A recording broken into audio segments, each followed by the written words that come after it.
கடைசியா எப்போ வந்து நீங்க சென்னை வந்து 3 ஸ்பின்னரோட ஆடினாங்க? எனக்கு ஐடியா இல்லை. கடைசியா வந்து 2019 இருந்து சென்னை வந்து 3 ஸ்பின்னரோட ஆடினாங்க. யார் யாருன்னு பார்த்தீங்கன்னா இம்ரான் தாகிர், ஜடேஜா, அதுக்கப்புறம் ஹர்பஜன் சிங். அந்த 3 ஸ்பின்னர்ஸும் வச்சு ஆடினாங்க. அப்படி இந்த 3 ஸ்பின்னர் வச்சு ஆடும்போது சேப்பாக்கில் தான் மோஸ்ட்லி இந்த 3 ஸ்பின்னர் ஆடுவாங்க. அந்த 3 ஸ்பின்னர் ஆடும் போதுமே சென்னைக்கு வந்து பவர் பிளே பவுலர்ஸ்லாம் டிவி சக்கர் தான். ஸோ இன்னொரு ஸ்பின்னர் தான் போடுவாங்க. மோஸ்ட்லி ஹர்பஜன் சிங் தான் அங்கே போடுவாங்க. அவர் ஒரு ஆஃப் ஸ்பின்னர் தான்.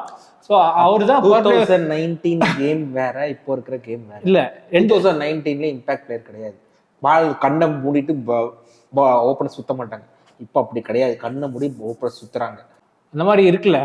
அப்புறம் அதே மாதிரி நம்ம இது போகக்கூடாது. ஒன்று நீங்கள் வந்து 3 ஸ்பின்னர் வச்சு ஆடுறீங்கன்னா அது ஒரு ஸ்பின்னர் வந்து உங்களுக்கு பவர் பிளேல போகிற மாதிரி இருக்கணும். ஆனா அந்த மாதிரி போட மாட்டீங்க. ஆக்சுவலா அஸ்வின் அது சோ போடுவாரு. இல்ல அவர் வந்து மேட்ச் ஃபிட். இல்ல 2019லயுமே அவே கேம்ஸ் போடும்போது ஸ்ரது தாக்கர் தான் அந்த ஓவர் போடுவாரு. எல்லா மேட்சுமே 3 ஸ்பின்னர் போடல. 2019ல வெளியே போகும்போது ஒரு ஸ்பின்னர் உட்கார வச்சு தான் போடுறாங்க. அப்ப அதே மாதிரி தான். அப்போ எனக்கு அதே பண்ணிடலாம். இவர் 100 தான் உட்கார வைப்பாங்க. 100 உட்கார வச்சு நேத்து நீங்க சொன்ன கொண்டு வருவாங்க. 100 உட்கார வச்சுட்டாங்கன்னா நீங்க சிஎஸ்கேவையும் டாப் 4 ஸ்குவாட்ல இருந்து வெளியே உட்கார வச்சிடலாம்.